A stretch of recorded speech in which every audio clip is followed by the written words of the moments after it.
Hey everyone! In this video, I'll show you how to add smooth animations in Webflow. Yeah, the easy way. So even if you're a beginner, you can make your website feel way more interactive and modern.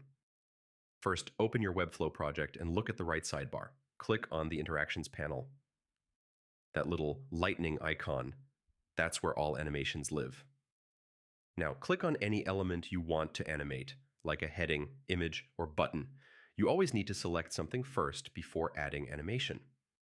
Next, choose a trigger, like on scroll into view or on click. For most cases, scroll animations work really well. Now pick an animation like fade, slide, or grow.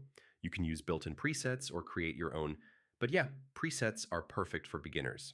Then tweak the settings, adjust the duration, delay, and easing. Just small changes can make your animation feel smooth and natural. Click preview and scroll through your page. Make sure everything looks good and doesn't feel too fast or too slow. Keep it balanced. If you want the same animation on other elements, just copy and paste the settings, saves a lot of time.